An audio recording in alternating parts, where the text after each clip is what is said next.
Assalamualaikum warahmatullahi wabarakatuh. Al-Fatihah.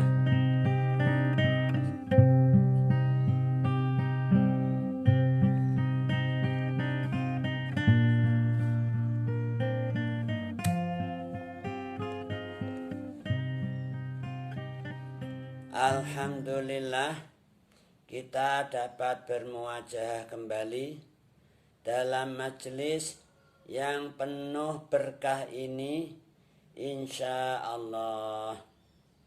Majelis kajian Tafsirul Jalalain.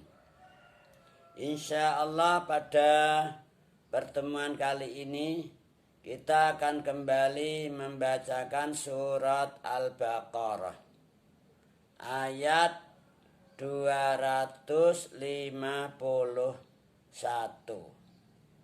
Ayat 251 insya Allah. Baiklah, mari kita ikuti bersama pembacaan ayat dimaksud. A'udzu billahi minasyaitonir rajim. Qala Allah Ta'ala wa huwa asdaqul qailin. Fahazamuhum biidznillah. Fahazamuhum mengkonuli memporak-porandakan, menghancurkan, ngejur. Fahazamuhum mengkonuli nyerang secara mendadak. Sapa Talut wa junudihi. Hum ing Jalut wa junudihi. Biiznillahi kelawan idine Allah. Wa qatala lan mateni berhasil membantai, membunuh. Wa qatala lan mateni Dawudu sapa Nabi Dawud Jaluta ing Raja Jalut. Ini kisah pecah perang antara Bani Israel yang di bawah pimpinan atau bimbingan Nabiullah Samuel, di bawah pimpinan komando Raja Talut. Di zaman itu kisah Bani Israel setelah eranya Nabi Musa. Jadi setelah era Nabi Musa dikatakan dalam ayat sebelumnya, alam tara ilal mala'i mim bani Israila mim ba'di Musa. Setelah selesai era atau zamannya Nabi Musa, Fir'aun sudah dihancurkan oleh Allah bersama keluarganya, tentaranya habis dibinasakan di Laut Kulzum, Laut Merah. Kemudian Nabiullah Musa bersama kaumnya yang iman masih berlanjut untuk melaksanakan perintah-perintah Allah, menjauhi larangan-larangan Allah, untuk menegakkan amar ma'ruf nahi mungkar. Namun namanya manusia, tidak ada yang abadi hidup di dunia. Pasti hidup ini adalah bergantian. Begitu era Nabi Musa selesai, berikutnya Nabi berikutnya yang menggantikan Nabi Musa dalam rangka melanjutkan syariatnya Nabi Musa, dalam melanjutkan perintah-perintah Allah, larangan-larangan Allah yang dituangkan dalam kitab Taurat di bawah bimbingan Nabi Yusa bin Nun. Ini masih eksis, masih konsekuen menegakkan, menyampaikan ajaran Allah, firman-firman Allah yang dituangkan dalam kitab Taurat. Nabi Yusa selesai, Berikutnya datang era berikutnya Nabi Kalib masih membimbing Bani Israel. Nabi Kalib selesai, berikutnya Nabi Hizkil. Era berikutnya Nabi Hizkil yang dijelaskan dalam ayat sebelumnya, sebelum ayat ini, yaitu yang dijelaskan dalam firman Allah, alam tara ilal ladzina kharaju min diyarihim wa hum ulufun hadaral maut, al ayat. Itu nabinya adalah Nabi Hizkil. Nabi bukan Rasul. Kalau Rasul mesti Nabi, kalau Nabi belum tentu Rasul. Itu Nabi Yusa, Nabi Kalib, Nabi Hizkil itu melanjutkan jadi khalifah penggantinya Nabiullah Musa alaihissalam. Nabi Hizkil selesai, era itu selanjutnya datang Nabi Ilyas. Ini Nabi juga Rasul.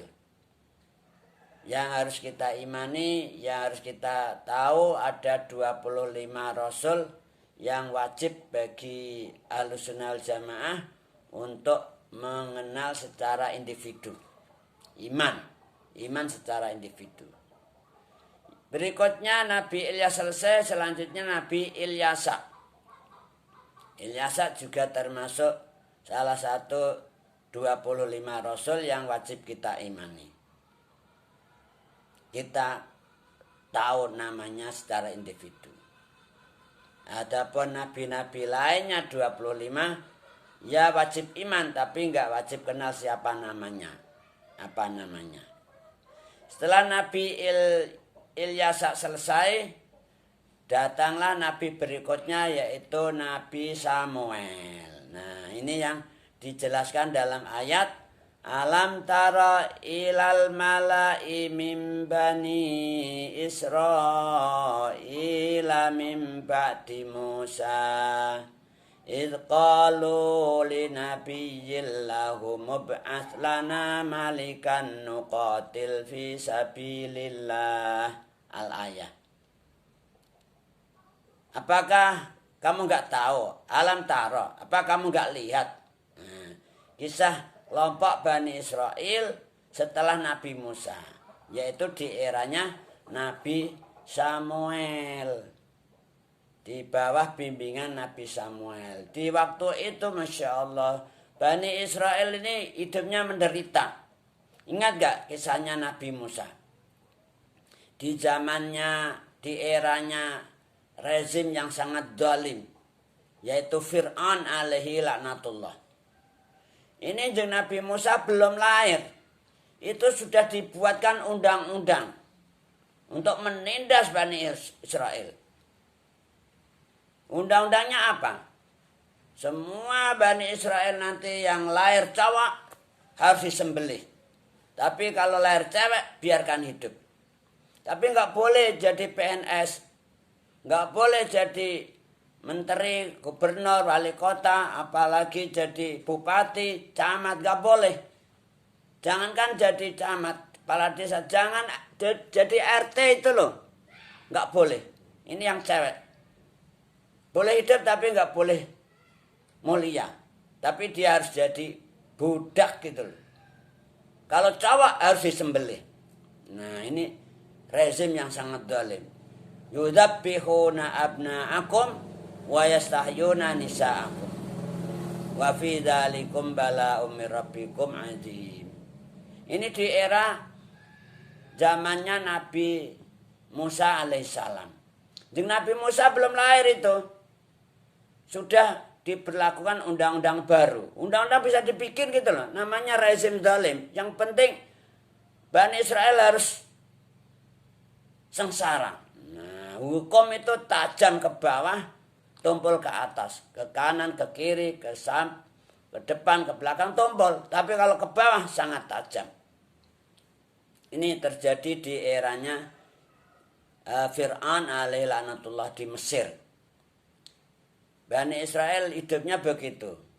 Begitu juga seterusnya dalam perjalanan sejarah Bani Israel hidupnya menderita, derita di atas derita, tertindas gitu loh. Masalahnya apa? Kalau ditelusuri, mereka itu tidak mau mengamalkan mayoritas atau kebanyakan. Taurat itu hanya sebatas bibir saja, nggak diamalkan gitu loh. OTT, bahasa kita OTT, omong tok. Nah, Taurat ditinggalkan, tidak dilaksanakan. Makanya Allah bikin bencana, bikin musibah, bikin bala, ujian hidup, menderita, hidupnya tertindas. Sampai zamannya Nabi Samuel, mereka tertindas juga. Di era itu rajanya yang zalim siapa? Jalut. Raja Jalut itu sangat zalim, kafir, zalim, menganggap Islam itu radikal, Islam itu agama agama arogan, ya Allah, intoleran, suka mecah belah persatuan dan kesatuan. Begitulah kisah zaman dulu Bani Israel menderita, hidupnya tertindas, derita di atas derita. Ya Allah, astagfirullahaladzim, na'udzubillahi min dzalik. Akhirnya apa? Bani Israel akhirnya usul pada Nabi Samuel. Idqalu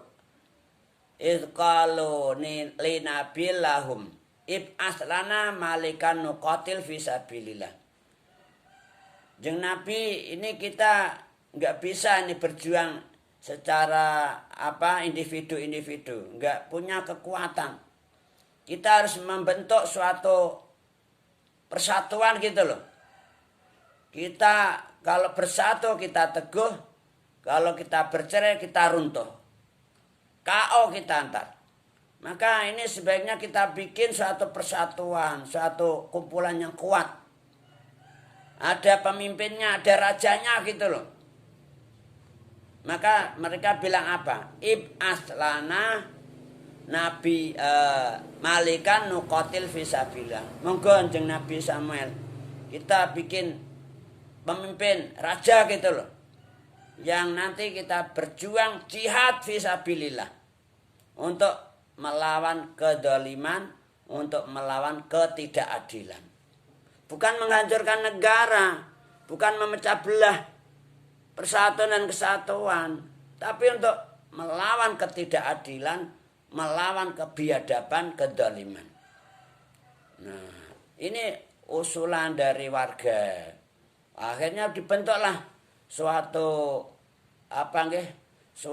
kalau istilah kita sekarang ya organisasi lah. Bisa ormas, bisa orpol, untuk berjuang secara kolektif, tidak individu-individu. Semua daerah ada pengurusnya, ada ketua pengurus dan lain sebagainya. Ada pimpinan pusat rajanya, ketua umumnya. Nah gitu loh. Kalau bahasa kita sekarang ya ada imam besarnya gitu loh. Kita bentuk front pembela Islam. Nah, untuk menegakkan keadilan, bukan untuk menghancurkan persatuan dan kesatuan, bukan untuk menghancurkan negara, bukan. Jangan salah paham ini. Ini dulu terjadi di eranya Nabi Samuel. Alam tara, apa kamu nggak tahu itu? Nah, ini kata Allah. Apa kamu nggak lihat tuh sejarah terjadi zaman dulu? Semua para nabi, para rasul begitulah hidupnya. Selalu menghadapi tantangan dan rintangan, maki-makian, penindasan, dan juga dibantai, dihajar. Ingat gak Nabi Ibrahim? Gimana ceritanya? Nabi Ibrahim ditangkap, dibantai, disel, kemudian diadili, dihukum mati, dibakar. Semua Nabi sama Rasul gitu, diuber-uber. Nabi Musa diuber-uber. Semua laskarnya juga diober-ober, dibantai. Tapi oleh Allah diselamatkan. Semua Nabi. Nabi Isa gimana?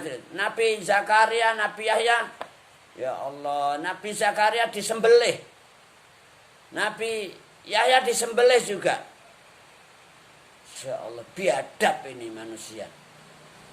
Begitulah sejarah para nabi, para rasul. Nabi Muhammad Sallallahu Alaihi Wasallam sama juga.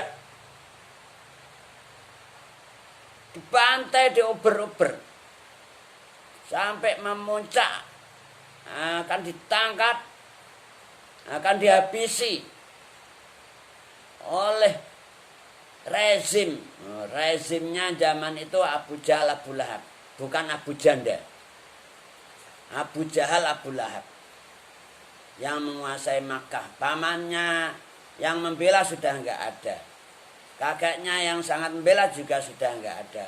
Bu Siti Khadijah sudah pulang ke rahmatillah. Hidupnya Rasulullah sangat menderita. Sampai dikenal dalam sejarah ada Amul Husni. Tahun sedih. Saking derita di atas derita.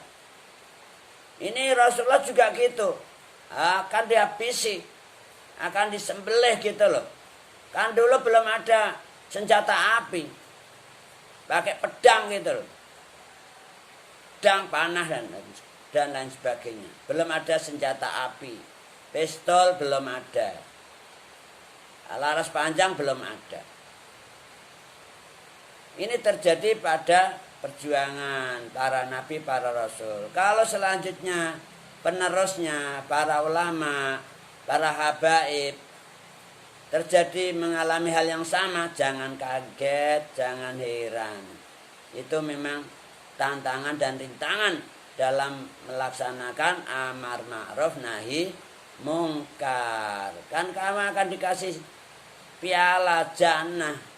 Mana ada piala jannah langsung nyah tanpa perjuangan, tanpa jihad, ya enggak ada.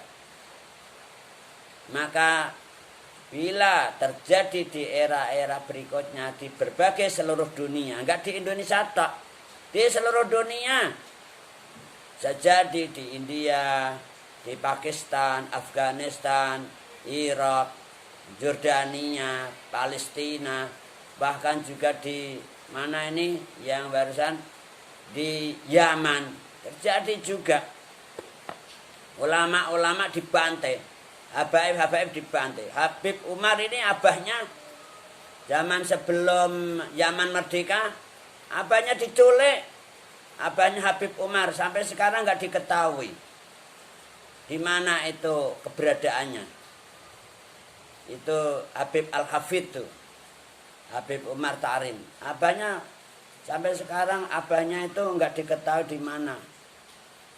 Karena diculik oleh penjajah. Ya Allah, rezim zalim gitu loh. Makanya kalau kita melihat suatu peristiwa-peristiwa atau kejadian-kejadian yang kita lihat di era-era kita, zaman kita sekarang ini sama seperti zaman dulu, jangan kaget, jangan heran. Itu memang resiko perjuangan jihad fisabilillah. Nah begitu ini Nabi Samuel, Raja Talut sudah mulai pecah perang menghadapi Raja Jalut. Akhirnya campuh perang. Tapi sebelum perang di sana ada namanya mubarozah. Mubarozah itu 1 lawan 1. Jadi individu-individu belum campur antara pasukan kedua belah pihak, belum campur. Jadi pertama kali dibuka season mubarozah. Nah, akhirnya ini Raja Talut memberi pengumuman, ayo siapa yang berani maju mubarozah melawan Jalut. Jalut itu ceritanya Masya Allah, tingginya itu 1 mil. 1 mil itu berapa meter? Kalau mil Holandi itu ada 1000 meter. Tingginya gitu, 1000 meter, bayangkan. Kalau mil Jerman itu 792 7 apa nih 7.920 meter mil Jerman 1 mil. 1 mil Inggris 1.609 meter. Masya Allah. Raja Jalut zaman itu tingginya segitu 1 mil. Ininya apa namanya mahkotanya 300 ritel, 300 kati. Ya kurang lebih kira-kira 250 kilogram emas. Ini koloknya Raja Jalut. Bayangkan. Kamu kalungnya berapa kilo? Berapa? Iya kan hanya beberapa gram aja. Ini koloknya aja 250 kilogram kurang lebih. 300 ritel. Ini raja yang zalim itu Jalut. Masya Allah. Bayangkan itu. Sementara laskarnya Raja Talut di bawah penasihat Nabi Samuel, laskarnya Raja Talut gitu. Itu tangan kosong, nggak punya senjata. Raja Jalut yang zalim itu, yang kafir, pasukannya berapa? 3.000 personil, senjata lengkap. Ada pasukan darat, pasukan kalau bahasa sekarang yang gitulah lengkap. Ada polnya, ada TN-nya, ada satpolnya, lengkap gitu loh. Senjatanya canggih. Sementara Raja Talut di bawah penasihat Nabi Samuel tangan kosong. Di antara pasukannya Raja Talut itu ada Nabi Daud. Nabi Daud bin Aisyah. Tapi waktu itu Nabi Daud masih kecil. Belum balik. Di bawah usia 10 tahun ke bawah. Bayangkan. Nggak punya senjata, tangan kosong. Nabi Daud masih angon gitu loh. Gembala. Senjatanya bakar topel. Nah ketika berangkat. Ini abahnya Nabi Daud juga ikut. Namanya Mbah Aisyah. Ikut perang juga. Nabi Samuel juga ikut. Yang ulama-ulamanya ikut juga.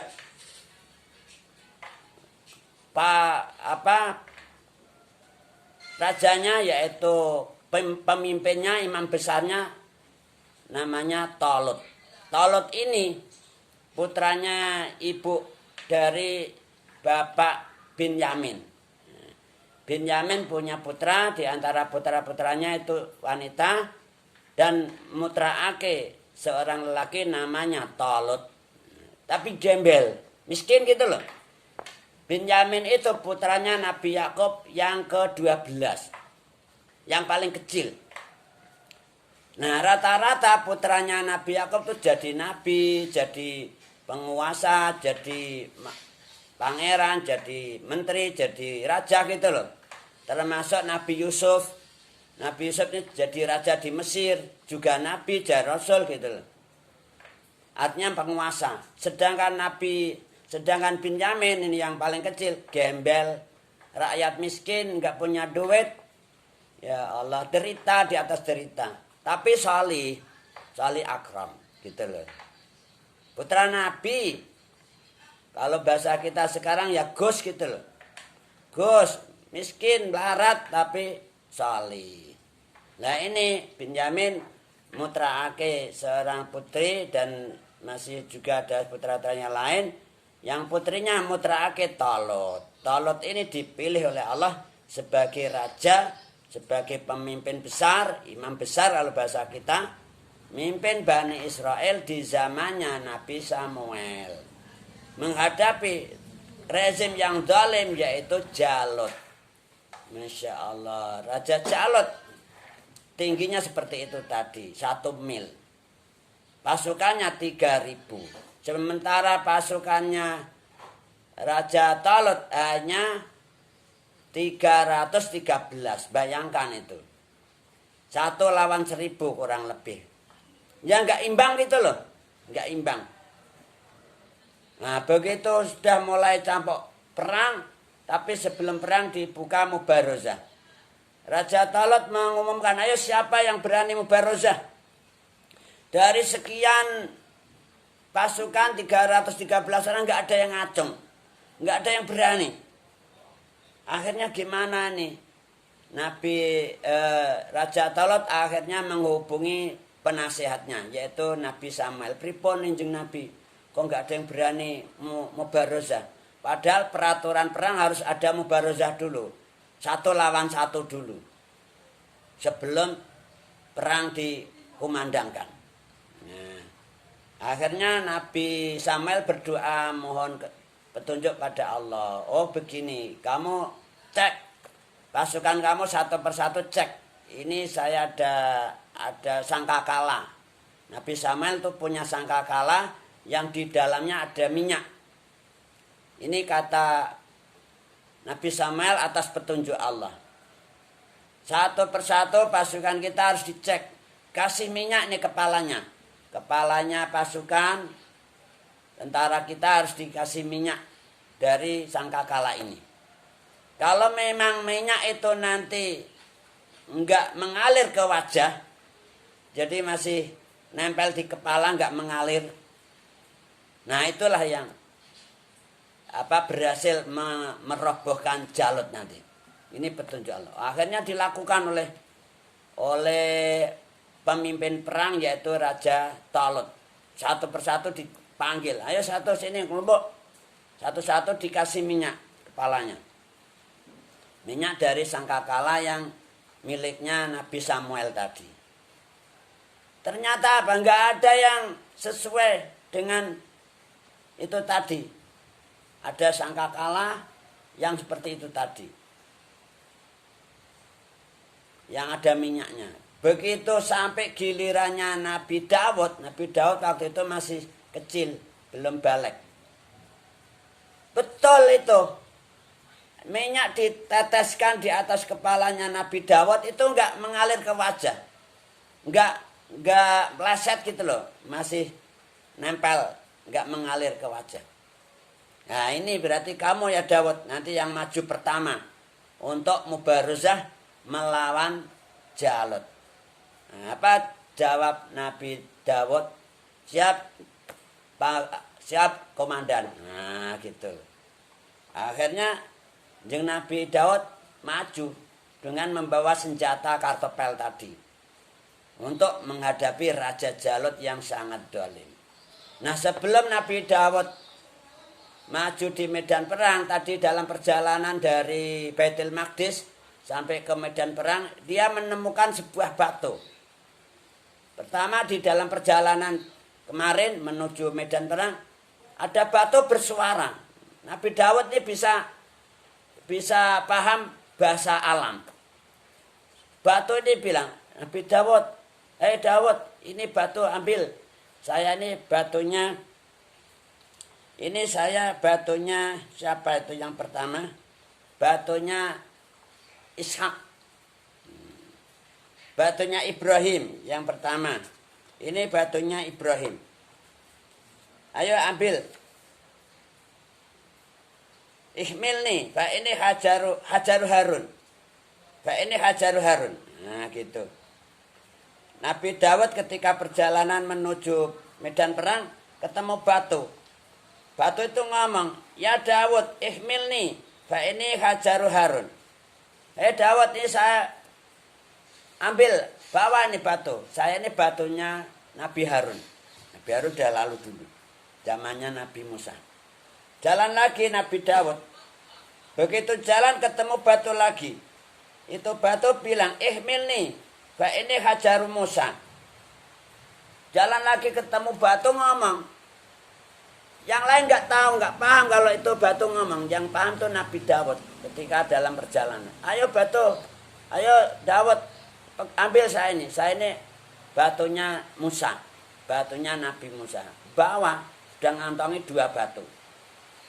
Jalan lagi Nabi Daud menuju bersama laskar yang lain. Jalan lagi ketemu batu ngomong lagi. Batu bisa ngomong loh ya Allah. Yang pahamnya Nabi Daud. Ya Daud, ihmil nih. Dawud, ayo saya ambil nih. Ambil saya.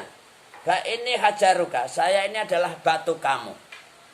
Yang nanti bisa untuk membunuh Jalut di medan perang. Jadi Nabi Daud dapat 3 batu.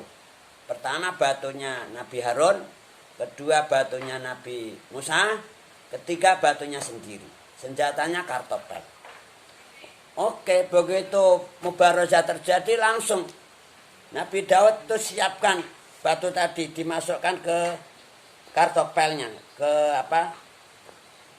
kalepnya itu. Dengan menyebut rapalnya atau mantra-mantranya dulu. Bismillah, Bismi Rabbi Ibrahim. Dengan nama Tuhannya Nabi Ibrahim. Diambil tuh batu, dimasukkan ke kartopel. Kalepnya. Satu lagi, nah batunya Nabi Musa diambil. Bismi Rabbi Ishak. Dia menyebut nama leluhurnya. Dengan nama Tuhannya Nabi Ishak. Kakek Ishak. Masukkan. Yang ketiga, Nabi Daud bilang apa? Bismi Rabbi Yakub. Dengan nama Tuhannya Nabi Yakub.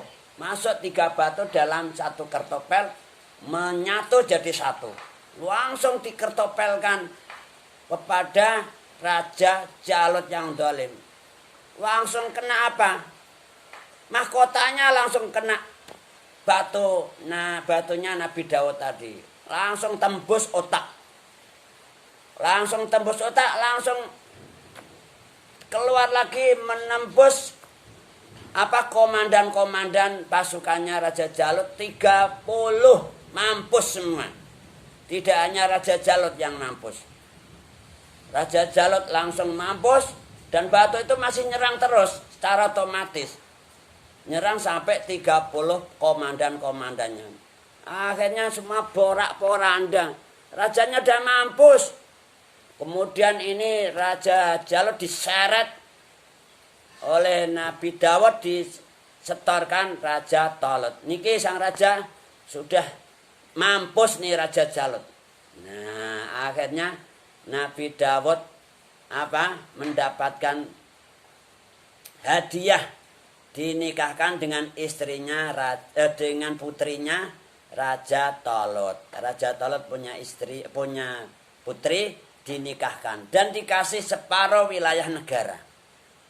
Nah, akhirnya Nabi Daud setelah Nabi Samuel pulang ke Rahmatillah, Nabi Talut, rajanya Talut sudah pulang ke Rahmatillah. Akhirnya Nabi Daud menjadi nabi dan rasul, menjadi seorang raja dan nabi. Satu-satunya rasul yang pertama kali jadi raja yaitu Nabi Daud. Selama 7 tahun. Setelah 7 tahun kemudian kerajaan dilimpahkan ke putranya yaitu Nabi